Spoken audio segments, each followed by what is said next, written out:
fala aqui. E, Daniel, tem uma empresa aqui, já vai pra gente começar com algumas pimentinhas, né? Já quer começar com as empresas? Pimentinha não, né? Ela eu acho que tá sendo a empresa mais falada do momento. E tem muitas pessoas que estão falando que vai deixar ela milionária. Que é Bradesco. Opa! Bradesco caiu bastante aí, né? Entregou uns resultados que o mercado não gostou muito. E de um lado eu vejo assim, pessoas muito esperançosas por ser um banco já bem tradicional, né? Acha que vai daqui a um tempo vai continuar. Ele já lucra, né? Mas vai aumentar o lucro e tal pelo tamanho dele. E tem outras pessoas que apostam contra Bradesco. E eu queria saber sua opinião. Sei que você estuda muito Boa. Bradesco, porque o pessoal pede, né? O pessoal pede Sim. bastante lá. Bom, você vai me fazer antecipar aqui para as pessoas que estão assistindo o relatório que vai sair no final de Vai sair no semana. final de semana aqui? Pois é, Então, para de os primeira mão. assinantes. Então vai ser em primeira mão E é aqui. para os assinantes, hein? Então vocês têm Pois é, vocês vão acabar tendo antes aqui um benefício. pouquinho os dados, né? A gente é muito pragmático. Você chegou a falar de seriedade e eu acho que assim, da forma a gente é descontraído ao passar as informações para o público também, de certa forma, mas a gente sabe que o dinheiro exige também uma seriedade. Sim, verdade. Porque aí no dinheiro não tá só a pessoa ganhar mais.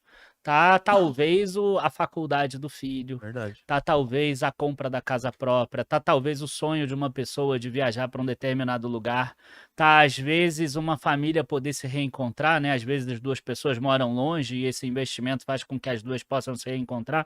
Então a gente tenta trazer uma carga de seriedade também para as nossas análises.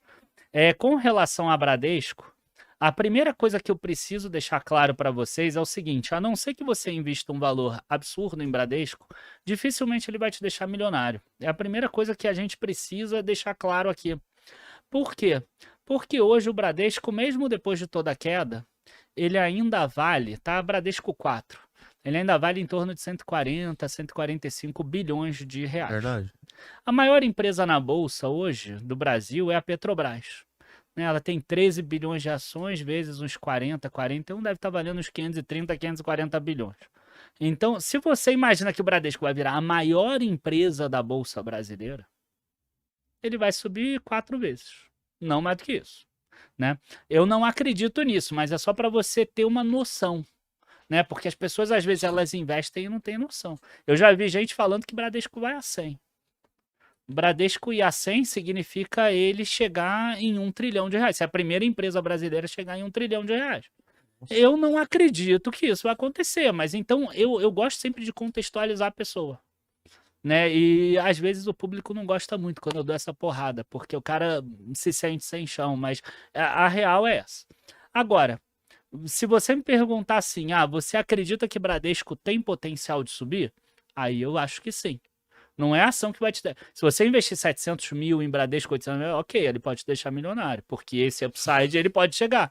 Mas se você está investindo 50 mil, 60 mil em Bradesco, você pretende ficar milionário, talvez você consiga em 20 anos, em 25 anos, mas aí tem a perda do valor, investindo dividendos, etc. Aí tudo bem. Né?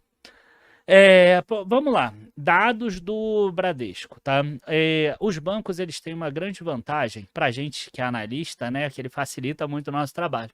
Que ele coloca um guidance de todas as linhas de negócio. Legal. Então, na verdade, a gente só precisa, cara, calcular, mais enxugar nada. Ali, enxugar ali, ver certinho. Então, o Bradesco, por exemplo, ele tem lá margem financeira para esse ano, subir de 3% a 7%. Receita de prestação de serviço, subir de 2% a 6%. Como eu escrevi o relatório recente, está tudo na minha cabeça. Despesas, vai subir de 5% a 9%. Quer dizer, a despesa vai subir mais do que as receitas. Então, esse é um ponto que é importante. O Bradesco ele está com um CEO novo que está fazendo um enxugamento, se é que existe essa palavra, das despesas do banco. Ou seja, aumentou 500 milhões a quantidade de rescisão, por exemplo, de despesa com rescisão no Bradesco no último trimestre. Né? Eles fizeram um impairment agora de 1 bilhão e pouco financeiro. Por quê? Porque o CEO ele entra, o que ele botar no balanço agora não é culpa dele, é culpa do anterior. Isso aconteceu na Vale lá atrás, já tá aproveitando agora. Isso aconteceu na Gerdau lá atrás, isso aconteceu em vários lugares, isso é a coisa mais normal do mundo. Ele já tá fazendo isso daí já pra tirar a bucha dele. E o janeiro vai vir com algum impacto também. né? Porque ele está reduzindo o cargo de diretoria, está fazendo plano de demissão, está fazendo rescisão de contrato, ele vai enxugar. Então, esse ano, a despesa do Bradesco vai subir mais do que a receita, tá? Agora, a gente sabe que empresa lucrativa, vou repetir, empresa lucrativa, não coloquem no comentário, e o cara que investiu em Oi, e o cara que investiu em Magalu, e o cara que investiu em Gol, ok? Tô falando de empresa lucrativa, o Bradesco hoje é lucrativo. Daqui a 2 anos ele não for lucrativo, a gente muda o nosso discurso. Bom, para a empresa lucrativa, a gente recebe dividendos. Então, ela tem, bem ou mal, um preço até o ponto que ela não consegue mais cair. Porque ela fica Verdade, tão barato, interessante, tão barata só no retorno, comparado com uma renda fixa, comparada com um fundo imobiliário, que o cara fala assim, cara, se essa ação ficar plana em R$13, só o dividendo já me garante mais do que uma renda fixa, Sim. já me garante mais do que um fundo imobiliário. Então tem um ponto que eu acredito que é difícil o Bradesco passar para baixo. Tá? Não é o 13 de hoje, talvez seja um pouco menos, mas é um ponto muito baixinho, tipo, vai ser um 11 talvez. Sim. No último ano ele pagou R$1,12. Eu acho muito difícil uma empresa igual o Bradesco negociar um yield acima de 10%. A não ser que aconteça uma hecatombe igual aconteceu na pandemia, né? Ou, sei lá, se tiver algum confisco, algum aumento absurdo de imposto em banco, alguma coisa realmente muito fora do normal, que não está no nosso padrão. Então, quando eu pego todos esses dados e coloco no modelo matemático, no último ano o Bradesco teve um lucro de 16,2 bilhões. Há 3 anos atrás, ele tinha um lucro de 23 bilhões. Só para contextualizar, o Banco do Brasil teve 35,6 e o Itaú teve 36,37. E eles costumavam andar mais ou menos juntos, o Itaú e o Bradesco. Na verdade, o Bradesco um pouquinho a menos. Mas você vê que o Bradesco caiu o lucro e o Itaú subiu o lucro, porque a estratégia do Bradesco foi realmente errada. Uma estratégia bem antiga, arcaica, muito hierárquica, que está com pouca tecnologia, uma estrutura que trouxe uma carteira de crédito com muito risco, igual o do Santander também. Então, muito do que eu falar agora serve para o Santander também, que é um banco que não teve tanto resultado. E você vê que outros bancos, até pequenos, não tiveram resultados ruins. Você pegar o Banrisul, teve um resultado bom, que já está fazendo essa inversão. O Banco Pini não teve um resultado ruim. O Banco ABC não teve um resultado ruim. O Banco Inter não teve um resultado ruim. O Nubank não teve um resultado ruim. Então, você vê que não é só grandes bancos que estão conseguindo resultados bons. Bancos pequenos também estão conseguindo resultados bons. Só quem não conseguiu foi Bradesco e Santander. Agora, se eu coloco os dados do Bradesco, do guidance dele, se eu coloco os piores valores, eu lamento informar, mas o lucro esse ano cai de novo. Tá? O lucro na nossa projeção cai para 14,5 bilhões. Se você botar no médio, o lucro sobe um pouquinho, sobe para 17,3 bilhões. E se botar no máximo, se ele conseguir tudo no melhor que ele projetou, o lucro vai para quase 20 bilhões. Então vamos pensar com a cabeça do mercado. Como é que o mercado pensa? O mercado não tem dinheiro infinito. Mesmo que você seja o Warren Buffett, você não tem dinheiro infinito. Tem como, né? Mesmo que você seja, sei lá, o lema agora está queimado, né? Mas mesmo que você seja um super investidor, você não tem dinheiro infinito. Então você talvez quer investir em banco, você vai escolher entre Bradesco, Itaú e Banco do Brasil. Aí você tem um Banco do Brasil que está oferecendo um aumento de lucro de 35,6 e o guidance está entre 37 e 40. Um Itaú que teve 37 e que na nossa projeção ele vai chegar em 44.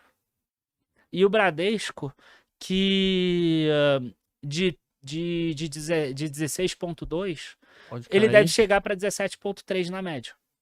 Então você tem um aumento do Banco do Brasil de 9% do lucro, você tem um aumento esperado do Itaú de 11%, de 12%, e você tem um aumento esperado do Bradesco de 6%, de 7%. Então eu entendo os bancos e as corretoras que falam assim, não compre Bradesco, muda a recomendação de compra para pelo menos neutra. Eu entendo.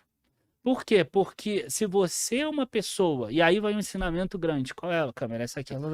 Cara, vai um ensinamento grande. Se você é uma pessoa que está preocupada com o curto prazo, O cara que pensa só 2024, a tendência é que o resultado do Banco do Brasil e do Itaú, eles cresçam mais do que o do Bradesco. Essa é a tendência. Então, o analista que está lá olhando tendência, ele vai te recomendar Banco do Brasil e Itaú. Mas só que, né, o que que acontece? Você tem um investidor lá, que eu acho que é o Philip Fisher, nos Estados Unidos, que falou que ele gosta de investir centavos para ganhar dólares e não investir dólares para ganhar centavos. Quando você tem uma ação que já está subindo, normalmente tudo de bom já está precificado. Então, se o lucro subir 10% no Itaú, ele já está precificado esse 10% no Itaú. Então, se o Itaú crescer 12% ou 13% o lucro, ele vai ganhar um pouquinho a mais. Se o Banco do Brasil, ao invés de crescer 8%, 9%, ele crescer um pouquinho a mais, você vai ganhar também 2%, 3%. Então, você vai investir dólar para ganhar centavos. Você vai ganhar o dividendo mais alguma coisa. Se você quer realmente alguma coisa que vai poder transformar, você teria que investir naquilo que tem mais risco. Só que o que tem mais risco pode cair o lucro também, aí você pode perder dinheiro. Então a pessoa ela tem que entender o que, que vale a pena para ela. Então hoje eu tenho recomendação nos 3 bancos. Só que o perfil do investidor que investe no Bradesco, ele precisa ser diferente do Itaú e do Banco do Brasil. O Itaú e o Banco do Brasil, ele tem, né, chance de dar dor de cabeça, sempre tem. Mas ele tem menos chance de dar dor de cabeça. Enquanto isso, o do Bradesco tem mais chance de dar dor de cabeça, porque toda reestruturação acaba tendo alguns custos que você não esperava no início, tem alguma coisa que não caminha conforme o esperado. Entendeu? Mas na hora também que a coisa se resolve, o mercado começa a comprar narrativa, a coisa vai lá em cima. É só você ver o Carrefour aí. Saiu o resultado, subiu